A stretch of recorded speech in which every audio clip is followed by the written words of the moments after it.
Hey, we're doing the second installment of the Team Comp series. Today we're going to be talking about Spell Comp. Basically what that is getting monster books and using that to generate extra spell casts, which will help scale your Storm Kings, Wizard Familiars, and Spell Weavers, and a couple other mages, and try to use that as your source of scaling, and then use the spell cast to help win some fights as well. The heroes you want to use with, you can play any hero with spell comp, I'd say. But Merlin, of course, has the extra incentive because every spell you cast, you get the +2/+1. And sometimes you end up grabbing the Wizard's Familiars or the Spell Weavers early because they're synergizing with the things that Merlin's already encouraging you to do. Potion Master is a similar hero, however, Potion Master doesn't benefit from the spellcast during fights like the Merlin does. So if the books start triggering during fights, they don't cast targeted spells, so they won't generate from Potion Master.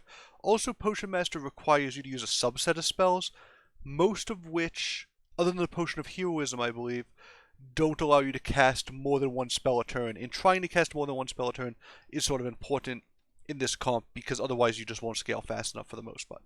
That's usually the case. So that brings us to Loki. Loki, you would think would be good in spell comp because you get a free spell.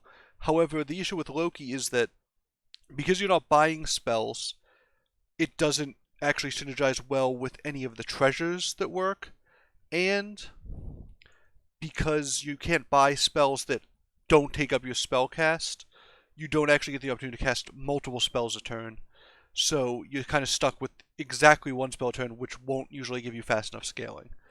Finally, this seems like an offbeat one, but Muerte, because Monster Book is one of the keys to this comp, getting the Monster Book to trigger twice, the Last Breath ability, is actually very strong. So Muerte actually has pretty good synergy with this comp. If you get an upgraded Monster Book and are getting double those spellcasts, you'll start scaling very quickly. So I think Muerte is sort of an overlooked hero that might contribute to this team comp. So the characters, first of all, there's Monster Book. Monster Book, I think, is the key to this comp. It generates extra spellcasts. Those spellcasts can be used, to win fights. They can also provide buffs. Getting Pigomorphs, getting rotten, or poison apples, which sort of helps even the scales because Monster Book is not a great combatant in combat, but because of its stats pretty low and it doesn't scale off anything we'll be doing here for the most part, but it does generate that scaling engine. So it's really the enabler for the other characters. Some of those characters, of course, are Storm King. Storm King gets +2/+2 for every spell you cast this game. This includes things off the monster books, and it includes ones you cast before you have it. This makes it unlike many of the other ones.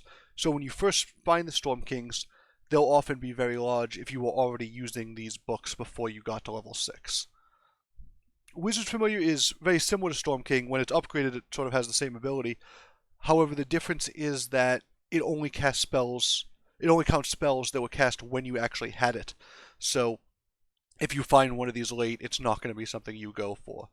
But it's nice to grab early, especially if you have Merlin. You get sort of extra upgrades out of those spells or extra buffs, so it's something to think about. You don't always need these, and you won't pick them up late just because you've moved into this comp. Spellweaver is another one. If you can get it early, and you can start getting a couple casts, it gets very strong. If you get it late, it's only going to be a 1/3, and it's not going to be able to contribute in a major way.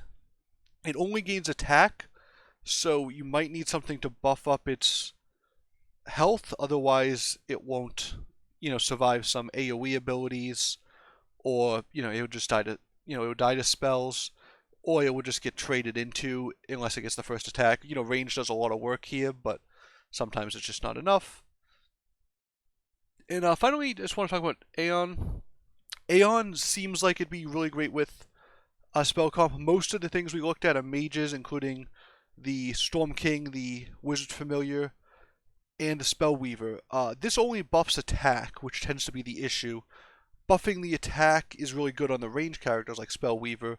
It's not super strong on the other two because since they're scaling, the way they already scale means that they'll usually be hitting trades that are favorable already if you're at that level. If you get to the point where they're just trading one for one, because your other minion or characters are often going to be weaker, like the books. If you just trade one for one with your scaled characters, you're still going to lose the fights.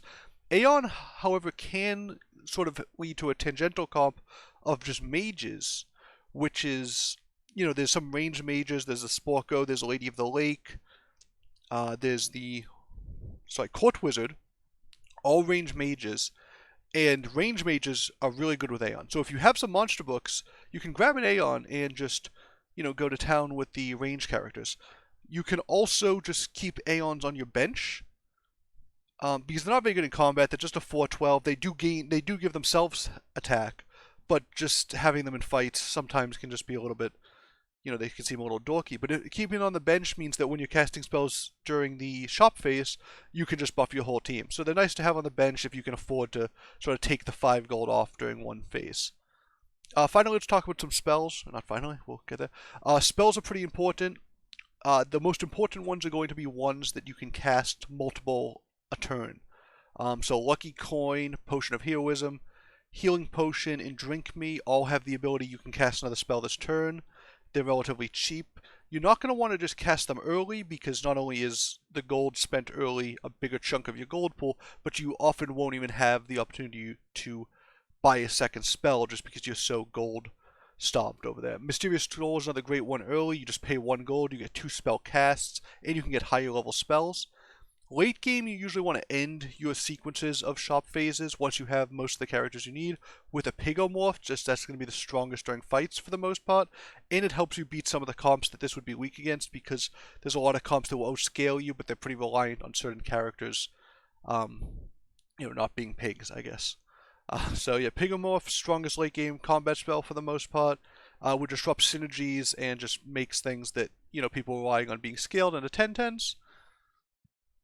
There's some specific treasures that work well with spells, and they're usually pretty on the nose. Wand of Waiting means when you buy a spell, cast it twice. Forking Rod is a pretty limited version of that. It's only 2 or less. Spells that cost 2 or less. However, that does include most of the spells that allow you to cast an additional spell. So it means your lucky coins will actually generate 2 gold, you'll get 2 health, and you can keep casting things. This is only spells you buy, so it won't apply to your monster books. That's important to note. Otherwise, it'd be even more powerful. Merlin's Hat reduces the spell's cost. It doesn't let you cast more than 1 spell a turn, unless they already have that ability. However, it does combo with Forking Rod, because it reduces the cost of them in the shop, meaning that 4-cost or 3-cost spells will now cost below the threshold for Forking Rod to cast them twice. That's important to note as well. And finally, Crystal Ball says when you cast a spell directly on a character, add a spell to your shop, you can cast another spell this round. So if you cast targeted spells like the ones that Potion Master would want, this will let you continue to cast multiple spells around. Usually, it's a level 3 treasure, so it seems like it'd be an early game thing, but you don't have the gold for spells until later on. And it also combos really well with Merlin's Hat, because if you're casting multiple spells, getting the 2 discount on those spells really compounds in the course of a turn in terms of your gold economy. Finally, how to build spell comp. Usually, unlike some other comps, this is going to be a relatively compact one. You just need, a couple monster books for the most part, and then a couple scalers like a Spellweaver, Storm King, or Familiar. Having more of those scalers is great if you have, 2 Storm Kings, a leveled up Familiar, and 2 Spellweavers. That's great, and you can throw a couple books in there, and you'll keep scaling and getting the spell casts, and that would be fantastic. But sometimes you just have, 2 Storm Kings, and a Spellweaver, and a couple books, and then you can just fill out the rest of the comp with something like Medusa, or Cupid, or Pumpkin King, Apple Bombs, things that tend to trade 1 for 1 in a reasonable way, because you're just trying to reduce the overall size of the board down to your most powerful characters against theirs, because you're presuming that you have outscaled them because you've gone aggressively for a scaling comp like this. This isn't a super late game comp, but it does scale pretty well during the mid game. And how you build it, basically get monster books. Usually you want to put them in front to let the spells go off and trigger. If you have a ranged character, you might want to put that in the front slot, or you want to protect those in back.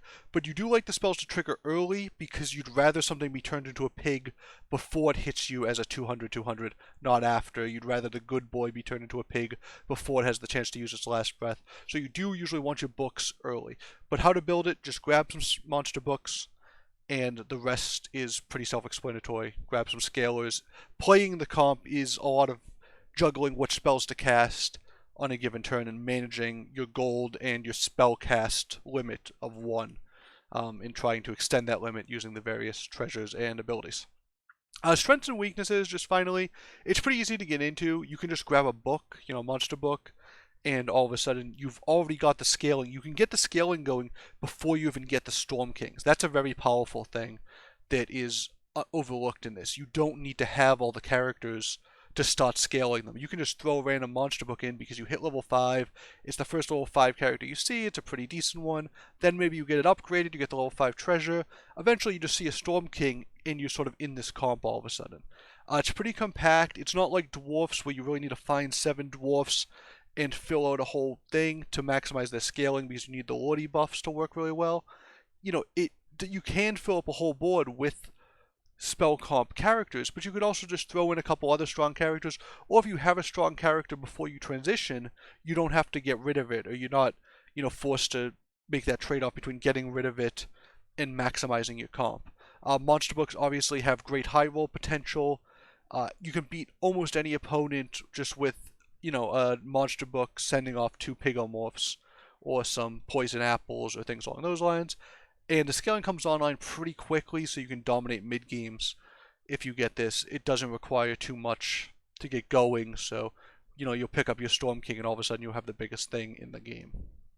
Weaknesses, if you don't find books, it's hard to cast enough spells. You can get a combination with the Crystal Ball in the Merlin's Hat maybe, and do it without that, and maybe scale an Aeon and get that sort of mage comp.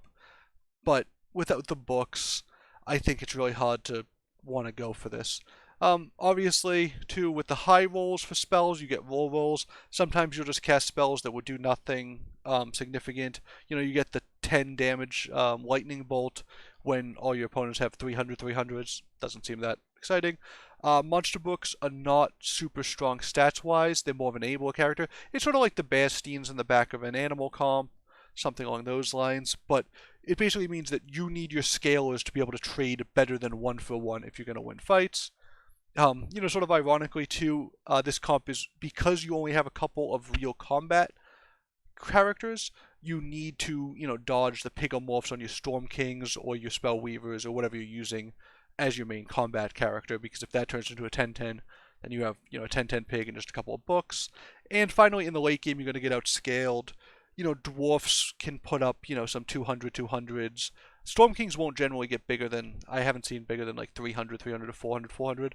And you can see with like an Echo Wood or a Treants, things along those lines, you'll see bigger numbers than that. Or they'll just have, 7 300s, and your Storm King might take out 2, but then the rest of them are going to run over you. So if a game goes super late, this, can get outscaled. However, again, we have the high roll from the monster books that always gives you a chance, but I think your chance of winning does go down if the game extends. So I think that's the basics of Storm Comp. I think it's a lot of fun to play. I've definitely won some games with it, even recently. There's going to be videos in the description that have example games that I've played, some that I've won, some that I've done just okay in, which you can see a couple different ways to play this comp. If you have any questions, leave a comment and I'll address them. If you have a different way of playing this too, I'd love to hear it, because I'm just, explaining the way I've learned, and I'm sure there's a lot of different approaches. Thanks for watching.